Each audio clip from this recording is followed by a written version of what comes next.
What's up, family? I'm Rachel. And I'm Joe. And we are Two Crazy Ketos. And if you're new to our channel, welcome. Here on Two Crazy Ketos, we do different things like recipe videos and we do product reviews. We talk about various keto topics, and every Monday we go live on Keto Beyond the Couch because life exists beyond the couch. You can find us in different social media platforms like Facebook, Instagram, and Twitter. And we have a website, which is twocrazyketos.com, and that's where you're going to find all of our different recipes. Now, we do upload at least 5 new videos every single week, so make sure you subscribe to our channel. And don't forget to hit the little bell icon, and that way every single time we upload a new video, you'll be alerted to it. So we are wearing headphones and we have a giant microphone in front of our face. That means we have a podcast today. That's right, but it's no ordinary podcast. I'm excited about this one. We're chatting with Amy Berger today. I am so excited about this. We have been planning this podcast since we decided to do a podcast last year in July. I remember Rachel and I sitting around going, who are we going to get on our podcast? And the very first person that hit my mind was Amy Berger. And I was gotta be Amy Berger. I was like, yes, go ahead, buy the equipment. If it means that we can do a podcast with Amy Berger, like I am all in. So he actually leveraged getting to chat with Amy Berger as like a reason for us to buy all of this equipment. Yeah. And then just, as the summer went on, one thing happened and another thing happened and we were able to touch base. And then every time we would see each other at a conference, we'd be like, we need to have you on the podcast. And she's like, yes, send me an invite. And I would forget. So I'm super excited about this because Amy is an amazing writer. Incredible. Amy has a tremendous amount of knowledge when it comes to keto and our body and how things work. And most importantly, Amy is all about keeping it super simple and not being crazy. So let's stop talking to each other. We need to go talk to Amy. Hey, thank you. Thanks for having me here. Thanks so much for being here. And thank you so much for giving everyone permission to do keto without the crazy. Like, how did you first come to keto yourself? And did you find it to be a little bit crazy in the space? Yeah, let me get to that in 1 second. I just want to say in the intro, you said, keto without the crazy, but we're the Two Crazy Ketos. Being crazy for keto is different than being crazy about keto. I think you guys are crazy for keto, which is fine. That's good. There's good crazy and bad crazy. You guys are good crazy. So for me, it's I've been at this for such a long time that when I was brand new to a low carb way of eating, it was before the age of social media. Facebook, Twitter, Reddit, YouTube they didn't exist. So there was so much less conflicting information out there. There were really 2 or 3 books, and you had to read a book and do the plan. And there was at that time one really, really good forum, like an old school message board that was really helpful. A lot of sort of experienced low carb veterans there. So it wasn't crazy when I was new, which is why I think that's why I try so hard now to help restore that sanity for people who are new. Because if I was new to this now, I wouldn't have the slightest clue where to start. I would probably look into it and just give up, pass the bread. I would be so overwhelmed that I just would not even try. Yeah, when we were at Keto Palooza and got to hear you speak there, we actually had an opportunity to see okay, who in the room has been keto the longest? And I believe you were the last person standing for that. So how long ago did you actually, find a low carb protocol, and what was your reason for seeking it out? I first learned about low carb and keto in about 1998 or 1999. I was a senior in college and I was overweight and I just was desperate to lose weight. And I had done lots of other diets. I was not afraid of a workout. I was regularly exercising and nothing worked. So long story short, I found the Atkins diet. That was how I started this. I read the Atkins book, Dr. Atkins' New Diet Revolution. I started it personally for weight loss. And how long ago? That was, so to make everyone out there feel better, I most definitely did not stick to low carb keto the first time I tried. I started it and stopped, started it and stopped. And that happened a few times until it finally just became the way I eat. And I would say right now, and for the last many years, I'm always low carb. Sometimes I'm in ketosis, sometimes I'm not. And I've always been honest about this with my fans and my followers. Every now and then, I eat something with more carbs. Every once in a while, I am going to have the bread. I am going to have the dessert, and not the keto almond flour dessert, but it's rare. So I'm always low carb, very often keto, sometimes not. I am so thankful for you to share your personal journey, because I think that there's a lot of people like us. And I mean, we've been, doing this 5 years for me and 6 years for Joe. However, in the back part of your mind, there's always a little bit of worry that like the bottom is going to fall out of this, and all of the health momentum that we have gained, we're going to suddenly lose. It's going to slip through our fingers. And we need people like you who have been doing this for a long time and continuing to, maintain continued health progress. Was that something that you worried about? For me, I was fortunate in that when I started it, I didn't have any medical problems. I was just heavier. But I do have a family history of type 2 diabetes, stroke, and cancer. So at this point, I definitely do it for health in addition to the weight maintenance. But I don't know that I, not so much worried that the bottom would drop out, but worried definitely that the weight's just going to come back, like through no fault. It's just going to come back, and or that this is maybe going to be something that eventually I'm just going to give up. I'm going to get tired of it. I'm going to lose momentum or something, or lose steam for it and just get complacent and just, regain 20 pounds. But that hasn't happened, thank goodness. But that would be my biggest fear. But for people that do have like serious medical histories, or that lost a lot more weight than I have, I can totally recognize how scary it must be to think my diabetes is going to come back. My PCOS is going to come back. I'm going to have another heart attack. Like, this is, I think it's totally understandable why somebody would feel that way. That is something that I struggled with in the beginning. People have asked, well, how come you have never cheated off of keto in 6 years? For me, for a good portion of it, it was fear. It was, I know myself. I have learned that I'm addicted to things. Like, I had a major thing with bread. Like, I was one of those people, I've talked about this before, that I would go to Outback Steakhouse and eat like 4 loaves of that bread before dinner came, So I knew in the back of my mind that there's a chance that if I started eating bread again, I might not stop eating bread, because I, like you, did Atkins years ago, probably about the same time. And I did very well on Atkins until Thanksgiving came around. And I had a mother-in-law at the time that kind of pushed me that, well, if you really love the family, you would eat what I've prepared. And I was like, okay, it's one day. Well, I got my taste of all of that stuff, and I just never went back. So I knew that in the back of my mind that, okay, there's a chance that I would not go back. I wasn't necessarily worried about gaining the weight back, because I felt that, like, okay, I have such a clear understanding of how our body works now.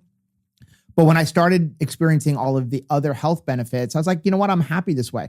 And we tell people now, like Rachel and I have had these long discussions. If we're going on the keto cruise next year, if I come across some decadent thing that happens to not be keto, that I could never have anywhere else, I may have it. I have yet to come across that, but I've allowed myself the opportunity that if that happens, I'm okay with it, because I know, like, if we go to Cozumel and there's some dessert that I'm probably never going to find in the United States again, and I want to try it. Okay. Now I may suffer since I haven't had sugar in 6 years, so I may not feel the greatest, but I know that I will be right back into ketosis within a few hours. And so I've allowed myself that. And some people are like, I can't believe that. But it helps me get by going, okay, if there's really something that I want, I'm going to allow myself. But I've also been doing this a long time, and I've overcome my weight issues, and I've overcome my health issues. If I was 3 months in, I don't think I would necessarily do that. I'm totally in agreement with that because that's kind of how I am. But I've been doing this long enough that there's no risk of me being off plan for 6 weeks at a time. I'm at a point where I can have a piece of cake and get right back to normal. I don't recommend that for somebody. Like, you have to know how you're wired. If you know there's kind of a big risk that that one piece of cake is going to turn into 3 and then it's going to turn into 6 months of a bender, then don't do it. But I think some of us can, some of us can't. And I also think for me personally, and maybe for you, I think this is pretty common. There are some higher carb foods that I can regulate. I can just have a little bit. And there are some that door has to remain shut forever. I can never, ever have it because all you know what is going to break loose. And I can't risk going back there with my biggest, binge or trigger foods. But there's some foods that are not a problem. So you are such an incredible writer and a nutritionist.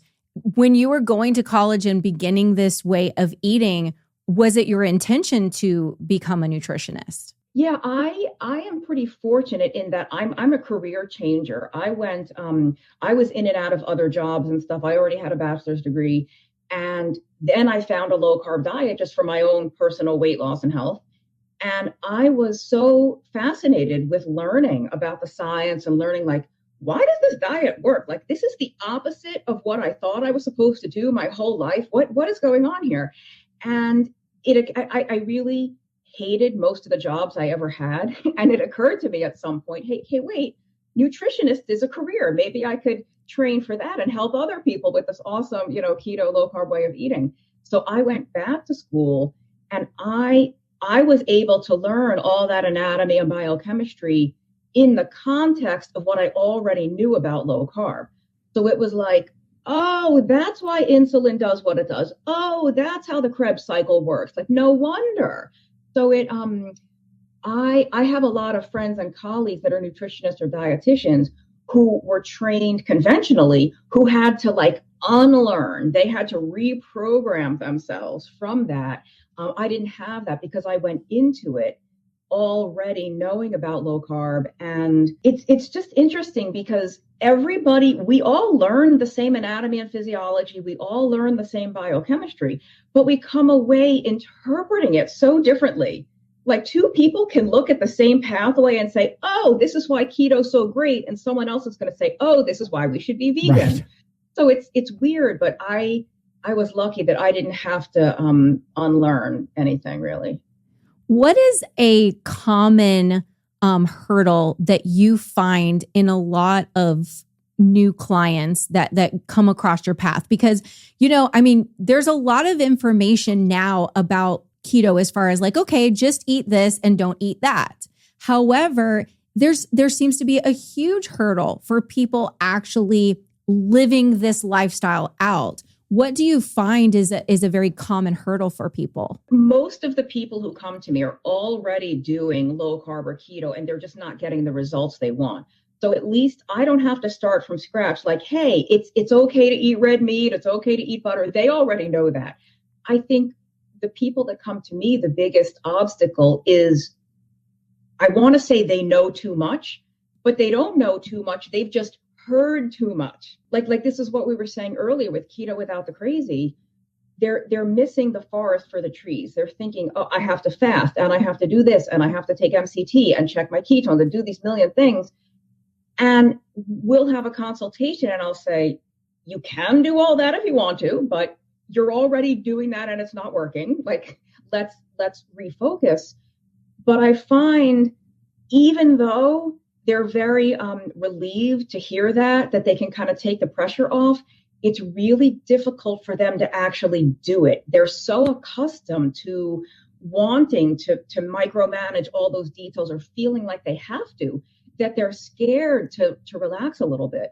I know that's probably not the answer most people were expecting, but that's one of the biggest, people just they're getting information from too many places that are telling them too many different things. Well, and when it comes to food, we attach a lot of emotion to it. And one of the greatest things that I think you do is you help us to stop making it all about a big ball of emotion. And in the holiday season, that is particularly problematic because it's not just that I want to console myself with food or I want to reward myself with food. Now, in the midst of the holidays, nostalgia is like all tied up with food. So what was some of the things that you say as like, some advice for helping people to kind of stop making it so much about the emotion and bringing it to more of a neutral space? It's hard. It, again, kind of depends on how people are wired. I think, like we were saying earlier, some people might choose to eat whatever they want at Thanksgiving, Christmas, Hanukkah, whatever, Halloween, whatever it may be, and the next day just get right back. And my co-author, Dr. Eric Westman, has a saying that I love. He says, if you're going to do that, do it and enjoy it, but don't let a holiday become a holiday or a holiday month. Mm-hmm. So that's fine. Like if you're going to indulge in whatever you want to do for the holidays, do it with no guilt and no shame because you're giving yourself permission to do it. So it's fine. But that is a really slippery slope. So I think the other two ways to do it is thanks to some really, really creative bloggers and YouTubers, there is no food that you can't make a low carb substitute for. It might not taste exactly the same. It might not have exactly the same texture, but it'll be close. Mm-hmm. If you absolutely, positively have to have grandma's pumpkin pie, make a sugar-free version, make an almond, make a nut crust or something. And then, of course, the other thing is, it's not like when you go to a holiday celebration, it's not like there is no meat on the table, no green vegetables on the table. Like all that's available is bread. That's the only thing they're serving for Thanksgiving. So you can absolutely enjoy the food, but how about you just enjoy the low carb food? I think food is absolutely a source of pleasure and joy. I'm never going to be one of these people who's like, oh, food is just fuel and you should never, heaven forbid you just enjoy a meal and have fun. Like, no, food is a very rich part of the human cultural experience. And I think you can still do that at the holidays. Just do it with the protein and fat and non-starchy vegetables. That's something we were actually talking about on our live stream today because somebody had asked about enjoying their food because they're like, I've seen this thing with carnivore, but I like food. I like variety. And I'm like, for me, that's why I'm not a carnivore. I'm not saying there's anything wrong with carnivore, but for me, it's not sustainable because sometimes I want a vegetable. Sometimes I want a jalapeno popper. For Thanksgiving, you were talking about an alternative. We made a keto apple pie with no apples in it, but that was the only thing there was zero leftovers of. Like with the whole house of some people who were not keto, you did not know. It was made with chayote squash and some flavoring, some apple pie flavoring from like Loran. And it tasted and had the same exact texture of an apple pie. I enjoyed it. And I was able to go, okay, you know what? I had a dessert and I go back. Well, I think that you do need to get some enjoyment with food. I just don't want people to live for the enjoyment of food. It's like, it's okay to enjoy your food, but don't live to enjoy the food. I think that's where we get into our issues. But some people are like, yeah, like you were saying, like, well, you should never enjoy your food. Well, I don't necessarily agree with that. I enjoy my food. I just don't live to enjoy the food. Foodies are the best people. Let's get real. I enjoy foodies. The foodie people. So you were talking about some of the craziness that goes on, like I always tell people stay away from a lot of the Facebook groups because especially when you get into the ones that are specific, like a carnivore one, because if you're not following it the way some people are, like you're going to feel like, oh my gosh, what's wrong? I mean, I actually went into a carnivore group once and they said, if you're drinking coffee, you're not carnivore and you need to get out of here. I'm like, what are some of the biggest things that you see that people get hung up on when it comes to getting started? I mean, you and I have had conversations. Two things that I did want to discuss was protein and alcohol, but what are some of the things that you think that people really get hung up on that they can kind of relax a little bit with? I want to say there are so many different groups out there and each one has its own little niche. If somebody out there is doing something and it's working and they're happy with it, keep going. That's fine. Like every strategy works for somebody. But if you're trying to shoehorn yourself into some method that feels like torture, maybe there's a different way, So, but like if somebody out there is doing what do they call it? The lion diet. Now it's not even carnivore. It's just red meat. So like they're not even eating eggs. Red meat and salt. Bacon. Yeah. Like if that's working for you and you love it, do it. Whatever. And I mean, and it depends on your situation, right? I've recommended the carnivore diet for a couple of people that were in really specific situations where I thought it would be helpful, more so than just a regular keto type diet. So there's a rationale for almost anything. But I think it depends on the situation, but I like for people, if they can, to loosen up about exact numbers and counting. Counting like I have to have this many fat grams and this many carb grams and this macro. And that takes all the fun right out of it. The beauty of keto, I think, it's supposed to make life easier. Because you're supposed to feel better physically and mentally and emotionally.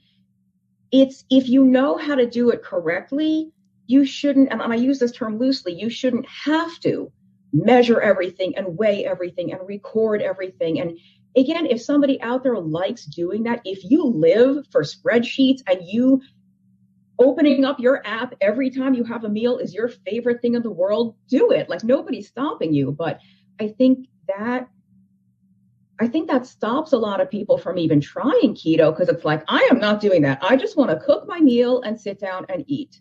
And I think most people can. There comes a time and a place where I think tracking can be really helpful. I'm not against tracking. The obsession over like, ooh, I didn't get enough fat today, or like I got too much protein today. Like that's I think a major psychological hurdle to all this. People think that they have to do that. They think that keto works because of that. Like, oh, if I just line up all these numbers and my macros, the weight's going to fall off. Everything's going to be magical. And I wish it happened. I mean, I'd be out of a job if I could just give somebody some numbers on a page and see ya. Well, that is really powerful advice because number one, I think that if you get into that headspace, when we talk about making things, sustainable and doable for the rest of your life, when you get caught in that way of thinking, it becomes very difficult to leave your house and live your life. Like it's very hard to take that outside of the four walls of your house. And that is certainly not, what we want people to do. We want them to go on and live their life. And then on the other side of that, another problem is when you get so fixated on it and then you still don't dump a bunch of weight, then you're like, oh my gosh, like I'm broken as a person because this should work. Why is it not working for me? I see that happen a lot of times with the macro calculators. And it's something that I have a little rant about once in a while, that people get so hung up on these macro calculators. You need to eat this many grams of fat and this many grams of protein and this many carbs and this many calories. I'm like, the problem is that macro calculator doesn't know you. It doesn't know your history. It doesn't know how metabolically flexible you are. It doesn't know how long have you been chronically under eating 500 to 1,000 calories. For Rachel, she spent 2 years eating 500 calories a day. It messed with her metabolism a little while. It took her 6 months of eating keto to be able to have any kind of result because she had to improve her metabolism first. Well, those macro calculators don't know that stuff. That's why you really need to try to figure things out. And I'm so appreciative of you being able to tell people that. The other thing you talk a lot about, you have an amazing blog post about, and it's a pet peeve of mine with a lot of people, is the protein is going to turn into a jelly donut when you eat too much of it. Are you saying that doesn't happen? You don't taste the sweetness in your mouth the minute you eat a steak? It's just me.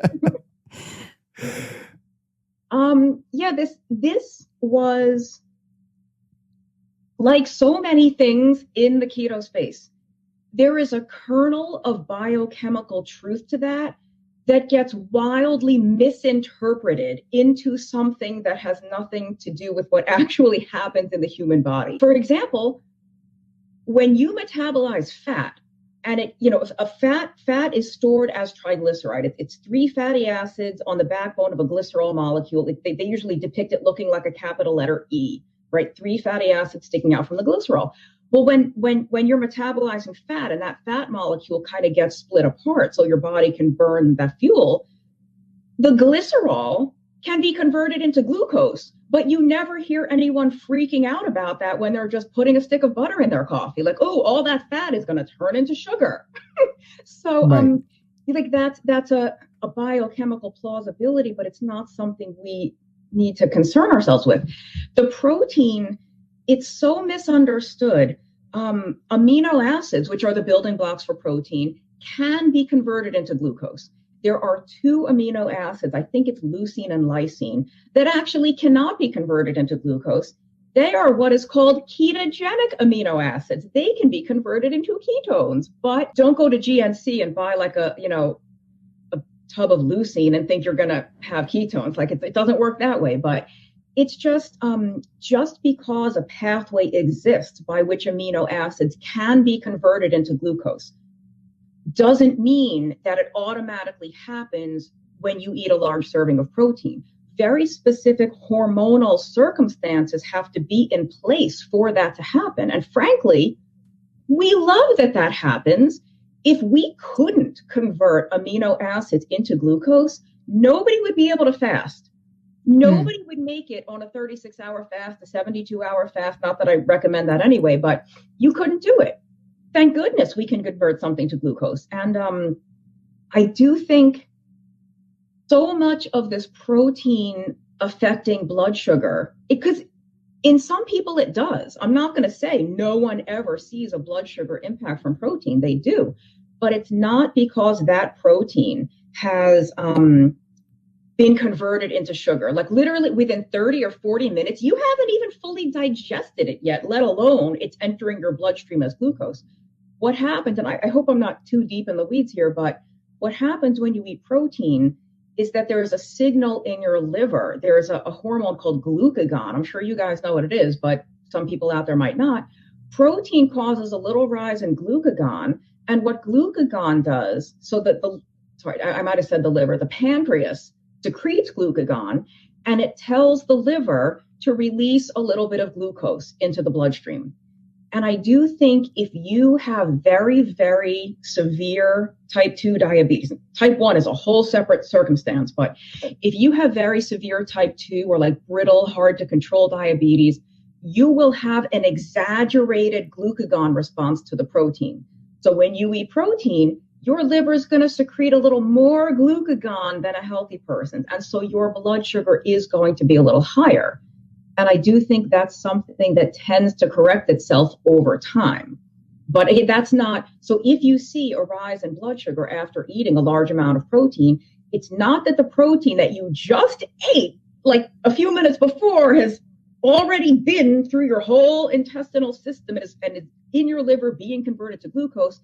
It's the stored glycogen that was already in your liver just being released. And the reason, I'm going to shut up soon, I promise. People need to understand this, though. The reason that happens is because protein also induces a very small effect on insulin. And we don't need to be scared of this. This is normal human physiology. Insulin is not poison. We just don't want a ton of it in our bloodstream all the time for no reason. So protein makes a little rise in insulin because I talk about this all the time. Insulin has, 42 other jobs besides lowering blood sugar. One of the things insulin helps do is get amino acids into your cells. So if you want to build muscle and you want all the tons of other great things that proteins do in the body, you better get that little insulin rise. So what the glucagon does is helps to balance out that insulin rise so that if a healthy person eats protein, in theory, they should see almost no change in blood sugar because the insulin and glucagon totally balance out and blood sugar is not affected. And we see this all the time in keto people who wear CGMs. You look at the traits, it's like, I have no idea when you ate because it's totally flat. If you have diabetes, you're probably going to see a little bump in that blood sugar, I think. I love that because people are becoming more fearful of protein again. You know, when I first got started on keto, and I think that a lot of people at the time, there wasn't as much research on gluconeogenesis. And so a lot of people thought that gluconeogenesis was just supply driven, like give protein and there you go, it's going to turn into sugar. But now more and more research has come out and we understand that it's it's not supply driven, it's demand driven. But I'm seeing this shift back to like, oh, we have to eat very small amounts of protein, like 30, 40 grams of protein and eat obscene amounts of fat instead of looking at somewhere like the truth lies somewhere in the middle. I think that we enjoy what's next. What's next in whatever realm? Like what's next for sewing? What's going to be next in cinema? And I think it's the same thing for what we eat. What's next? How do we maintain what's the word? Probably just like contentment. How do we maintain contentment that we're just doing this old keto, just the same old boring way that we were doing it year after year? How do you personally maintain contentment? Yeah, it's interesting. You said something so insightful with, what's next? Like what's the cutting edge of the keto diet or what's the cutting edge? And it's because as someone, I speak at various conferences, I'm running out of things to say. I'm running out of new things to tell people because it's like, how many times can I say maybe just don't eat so much carbohydrate? Like that's going to get you 85% of the way there. And so I think to remain relevant, to keep getting those likes and those shares, you kind of have to be out there on the cutting edge / what Rob Wolf would call the lunatic fringe. The other point you brought up is so great, where how do you maintain that enthusiasm and that excitement about it? I honestly think the goal should be to get to the point where you don't need to be excited. This is just the way I eat now. I don't wake up thinking, oh, I can't wait to have my bacon. It's the way I eat. It's like one small facet of my life. I mean, it might be a larger facet of ours because we live and work professionally in this space, but I think that should be the end goal, is to get to a point where your diet is on autopilot and you don't have to occupy a lot of mental real estate about it. I honestly think that is a very powerful moment. It's almost like I think that the time where I just ate keto, was happy about it, moved on, was a very powerful moment when I realized like, oh my gosh, I didn't crave something else, or, I didn't have to psych myself up to eat this meal. I wasn't, sitting in dreadful fear that maybe I'm going to pack on a bunch of weight if I continue eating this way. I think that just like living your old boring life is actually like a really, powerful moment. I feel like when you get to that point, and I'm happy to be at that point, it's like this weight is lifted off of you. Like people will say, how many carbohydrates do you guys eat? I'm like, I honestly have no clue. I don't have any clue. I don't track anything. I'm happy to not track anything because I do not want to live the rest of my life tracking everything that goes in my mouth. Now, are there times where I sit down and be like, okay, something's going on. Let me take a look at what I've eaten for the week. Yes, I do that, but I don't plan ahead of time. I have to eat this. I have to eat to these macros. But people will ask us, how many carbs you have? I don't know. I sit down, I eat my breakfast, I eat my bacon, my eggs. Sometimes I'm going to have a keto chow. Sometimes I'm going to have, I made Nisha's cornbread for Thanksgiving. How many carbs did I have? I don't know. I try to keep my carbs as low as possible. Sometimes it may be 5 total carbs. Sometimes it may be as high as 30 carbs. But when you get to that point and you don't ever have to think about it, it's just like this weight has been lifted. Like I feel normal, even though I don't eat bread. I feel normal. Now, Joe, I'm going to just take this moment to be able to ask a question that I really just want to ask since Amy is here. And I love your writing so much, so approachable, so informative. And I have to ask you, as like a huge fan of your writing, how do you like decide on like what your next topic is going to be? And is there like a space or like a process that you're like, okay, this is where I feel very comfortable and like creative to write in? Well, first of all, thank you so much. My undergraduate degree is in creative writing, actually, and the highest compliment somebody can give me is to praise the writing. So thank you so much. I still do a lot of freelance, right? Like Keto Chow is one of the companies that I write for. I write for various outlets. I haven't written something really deep for my own blog in a long time, but I mean, before YouTube, I was known more as a blogger. And back then when I was writing more regularly, what would happen is I wasn't looking like, ooh, what do people need? Or what are they talking about these days? An idea would come to me and it would not let go of me. Like I would have to write it. Like it would just, I have to get this out. I can't wait to share this with people. And now I kind of feel the same way, but it's about videos. And YouTube has made me a little lazy because it's so much easier to do a video than it is to write an article. But that's mainly what happens and so many of my videos now are about the mindset and like calming down about it and reframing how we think about it.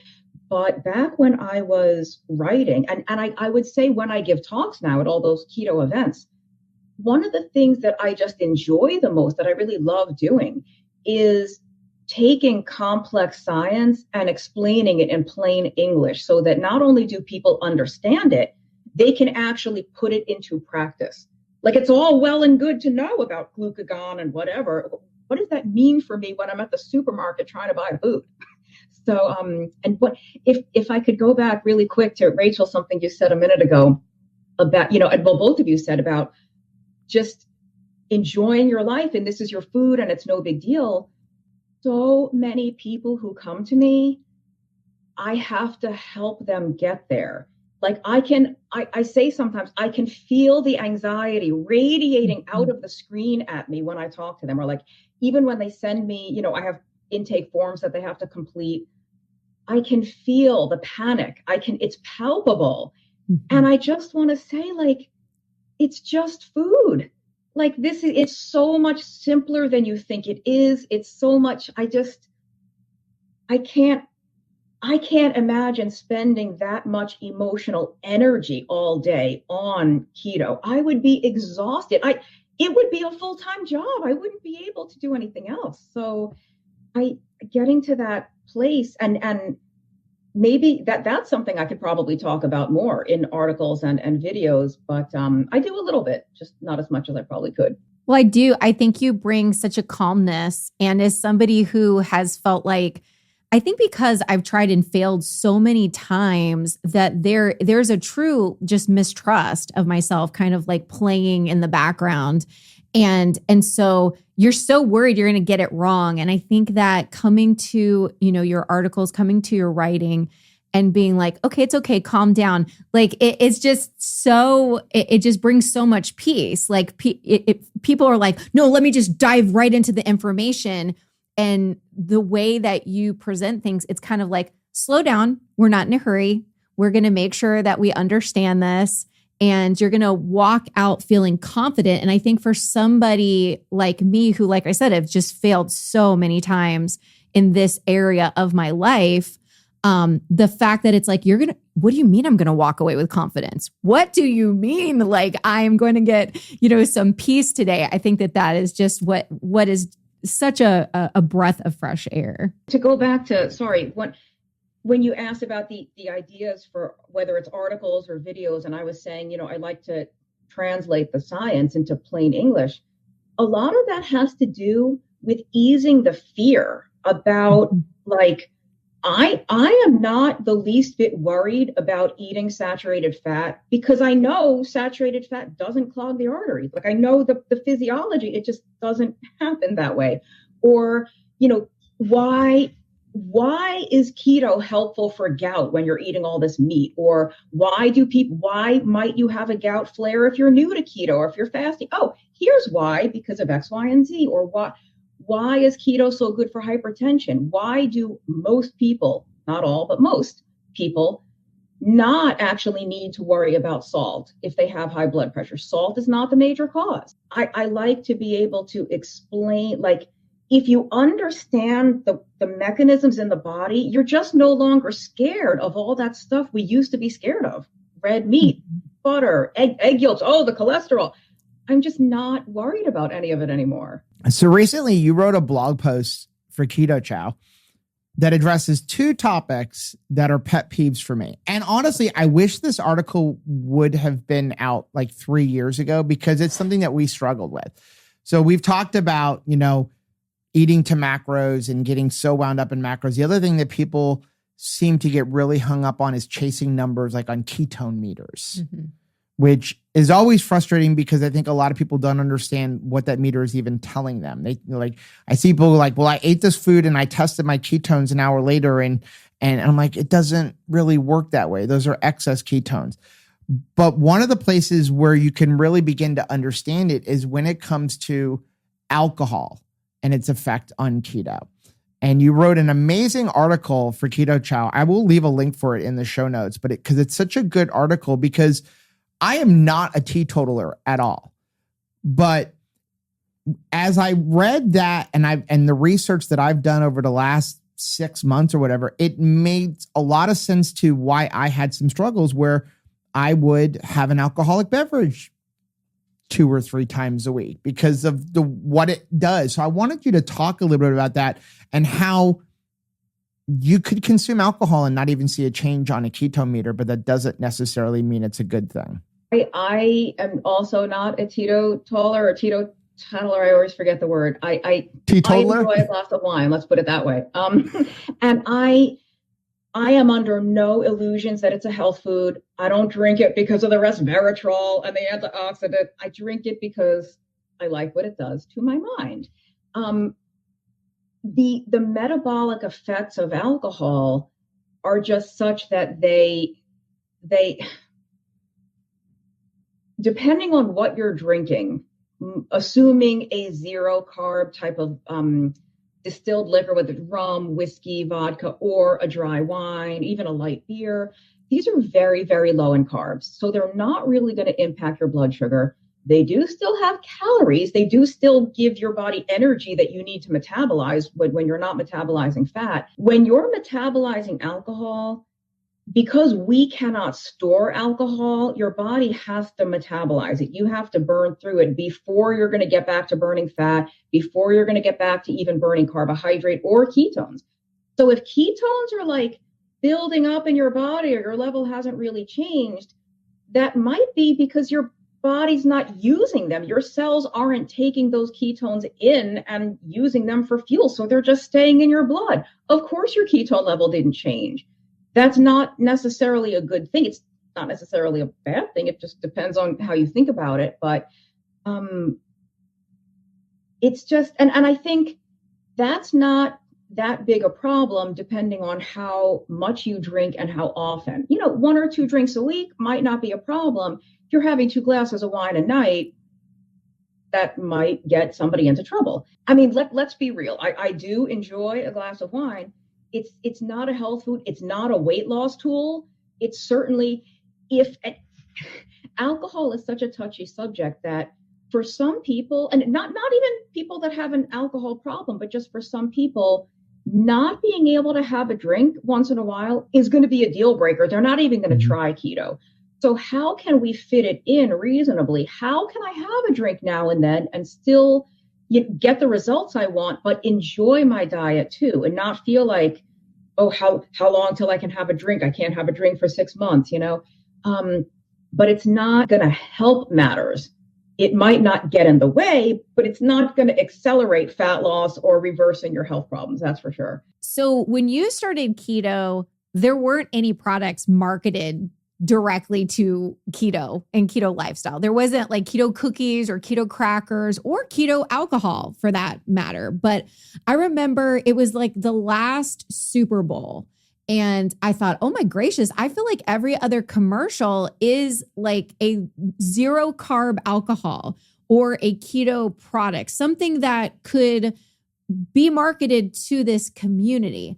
And I wonder, what is your advice for people when it comes to packaged foods marketed to keto people? Like, because no matter what, whether it's an alcoholic beverage or it is a snack, or even if it is a prepackaged meal that's maybe like a lean cuisine type of food that's marketed to us in the keto community, what should we be on the lookout for? Everything. No, just kidding. It is a minefield out there. It really is. And I'll talk about the alcohol for a minute first, and then I'll talk more generally about these keto, manufactured foods, I'll call them. To say that there's keto alcohol is like saying there's a keto steak. This is keto beef. This is keto chicken. Like, there's no such thing as a keto food. Your body is ketogenic in that it generates ketones. Like, ketosis is a physiological state. It's not a property of a food or beverage. So, but I know they're marketing because we are a growing consumer base for them. And most alcohol is 0 carb or close to it. The problem is what we mix things with. Vodka is 0 carb, rum, bourbon, they're 0 carb, but you can't put them in orange juice and cranberry juice and sugar sweetened soda.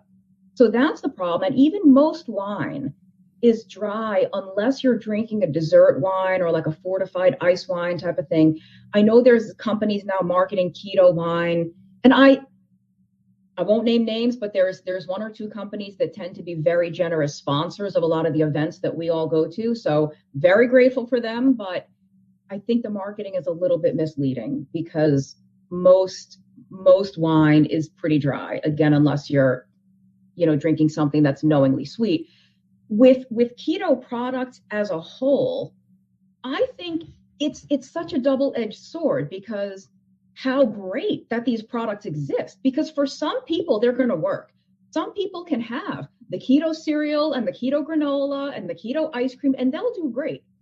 There's a lot of us who get into trouble with that stuff because either it's, and I know we hate the C word, it's just too many calories. It's just too much. If you were going to polish off a pint of regular ice cream, what makes you think you're not going to polish off the pint of keto ice cream?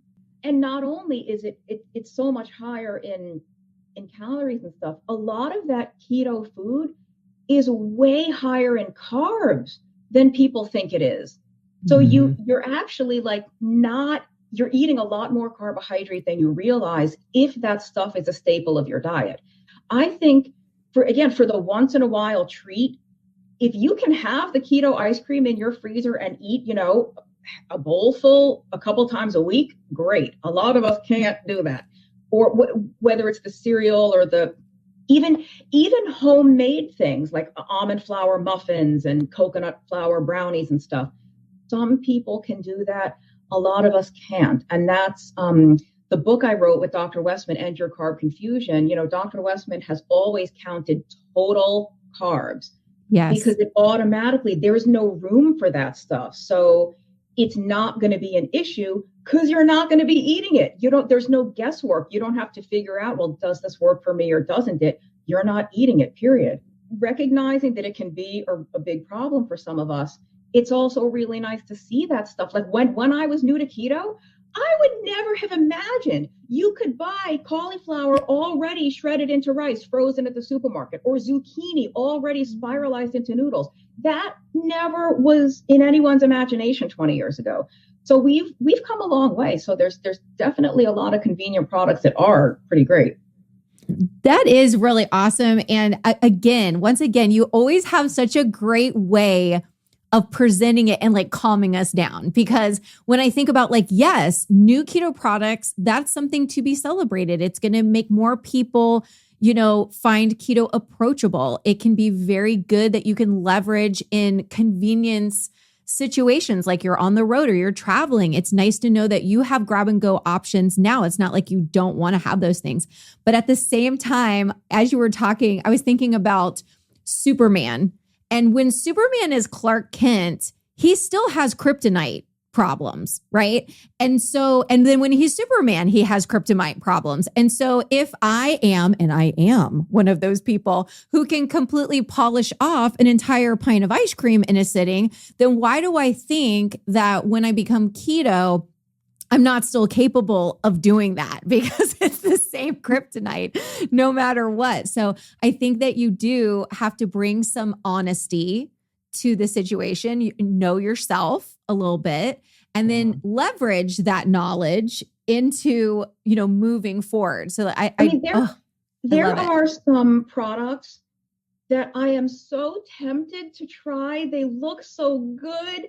And I'm like, Amy, that's just a bad idea on its face. Like, they literally make what we basic keto cheese doodles. And I'm like, ooh. No, Amy, no, shame, bad. Like, hey, I'll give you one that everybody is going to say is keto. And like, we walk past in Sam's Club and Costco, and I'm like, oh, I need that in my life. It's one of the most keto-friendly foods you're ever going to find, but we can't buy them. Macadamia nuts. Oh my gosh, I love those things. And there's like great deals on it. You give me a tub of macadamia nuts, I'm eating the entire thing. Very low in carbohydrate, but I'm not stopping at a serving. And again, like you said, I'm not a calorie counter, but I am a gram counter. I do like to look at how much fuel am I taking in? And let's face it, with a lot of these things, they're extremely high in fat.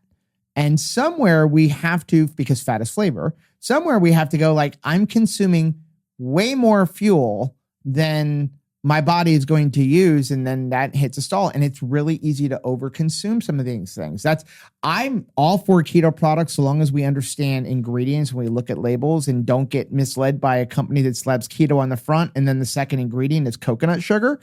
But at the same point, I do think that they're good because they help bring over people who go, you know what? I don't want to give this up, but they may eventually. It's a good transition tool for people. There's I don't know if you guys are familiar with Dr. Kalajian, but he has some principles that I really like, in harm reduction. And they do this in sort of like the drug addiction world, where they'll give you like a drug that's not as dangerous, but you're still getting the high that you need as you transition and get therapy away from it. And with carbs, some Quest bars are maybe not going to be the best option for some people, but it's probably better than eating a Kit Kat. If that's the bridge step for you, the transition step, then do it. Or like these, whatever, the keto cookies, the products. But people have to know that there may come a time where they have to give those up entirely. But as a step in the right direction, let's not badmouth all these things when they can be a little helpful. Yeah, I agree. We say the same thing with parents and grandparents. We say, listen, we'll do product reviews of things and say, hey, it's not for me because I'm past that. But there's a lot of keto products that I may not like, but I think spend a little bit extra money and put this in your children and your grandchildren's lives because it's, as Dr. Berry says, less bad. Right. It's less bad. It's a good move in the right direction. Yeah. So Amy, before we let you go, we have 3 questions we always like to ask people, and I'm excited to hear your answers. Yes. The first question we always like to ask people is, when you first got started on keto, what was your biggest fear? I didn't know then what I know now about the science of it. I just was like, what do I need to eat to lose weight? So I do remember, you guys will laugh, or you might have had the same experience. I used to use like those sugary coffee creamers or skim milk in my coffee. The first time I put heavy cream in my coffee, it was so rich and so thick. And I was thinking like, am I going to feel my arteries clogging? Am I going to have a heart attack immediately, or is it going to take some time? So at that point, I was still kind of scared about the whole saturated fat thing, red meat thing, but I was so desperate to lose weight that I just kind of set that aside and did it anyway. But at that point, I was scared of the effects of that kind of food. I can totally echo that. I can remember the first time that like we were just having like bacon and I'm just like continuing to eat it. And I can remember like my parents kind of shooing me away from that, you know, growing up, like, okay, calm down. Like it's supposed to be like a bacon burger, not, you know, like just mounds of bacon. Like at some point, yeah, I'm like, am I one strip away from like having a heart attack? Like that I totally resonate with that. Now, our second question is, once you got started in keto, what were you most surprised to uncover? Ooh, this is a good one. It's not even anything to do with my own diet or my own life and body. I think if it's what I learned about Alzheimer's, frankly. My first book is called The Alzheimer's Antidote. And you guys introduced me at Keto Salt Lake this past year. I gave a talk about keto for neurological and neurodegenerative issues. And so like I got into keto personally for weight loss. But over all these years, what I've learned about the power of this to do so many other things and to address, and not that it's a cure for Alzheimer's, it's not, like nobody misunderstand me on that, but the biochemical and hormonal effects of this way of eating accomplish so many things that no other diet does. You can lose weight on any diet. No other diet that treats epilepsy. There's no other diet that reverses PCOS, you know, or maybe there is if you lose enough weight, but you know what I mean? Like there are some really rare, very severe genetic conditions that keto is the only thing that helps. So I think that is what has surprised me the most, is just the awesome power and using that word awesome in the true sense. And I'm like, oh, that's awesome. But like sheer, I'm in awe of what this diet is capable of doing. And I highly recommend that book. That was a book that spoke a lot of peace into myself and to my mother when we were, you know, getting started on keto. And we read that, and it was very important because my grandmother and all of her sisters died from complications from Alzheimer's. And so I felt like every single time my mom or I was filling out like a new patient form or something, and you're just like have like that patient history, you know, just like looking at your face like, okay, how long before we also have to have the same situation and have this as our future? And the thought that like, we do not have to have the same future, that by changing our lifestyle, our way of eating, that there is hope that we might have a different ending to our story, was just a very powerful thing. And again, it wasn't emotional. It was the science of it. And because there was a lot of fear. We just lived with a lot of anxiety of thinking like, you know, let's remember hard, let's write things down. Like our future is very uncertain. And I really appreciate that although you didn't come to keto originally, you know, for like health momentum, you've given so much peace to people for this realm. So I just so thankful for that. So last question, Amy, what is your number one recommendation to someone who is just getting started on keto? Run. My recommendation. If you're just getting started and you've never done this before, please understand that. So you're a beginner. This is like the level 1 course that you're going to do. The main thing that I would want you to concern yourself with is just keeping your carb intake really, really low. There might be a time where you want to play around with a lot of this other stuff you've heard about and read about. If you're brand new, don't overwhelm yourself. Like I did a video where I said, it's like taking dance lessons where you have to learn the very basic steps before you do all the twists and twirls and throws. That's the advanced, that's the like, you know, graduate level course. If you're brand new, tune all that out, drown it out, and just focus on your carbs for now. Mm-hmm. Oh, awesome. That's good. That's such really great advice. Amy, thank one you more thing, though.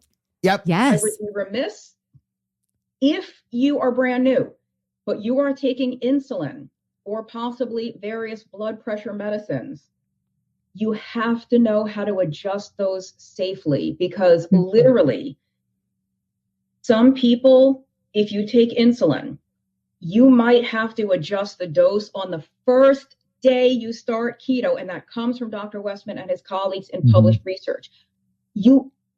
Let's say you were eating 200 or 300 grams of carbs. You can't then the next day eat 20 grams of carbs and use the same dose of insulin. You will be dangerously hypoglycemic. So your blood sugar can start to improve that quickly. So just be safe. If you're on medicines, make sure that you know what you're doing, and hopefully find a keto-friendly doctor who can, educate you on how to do that.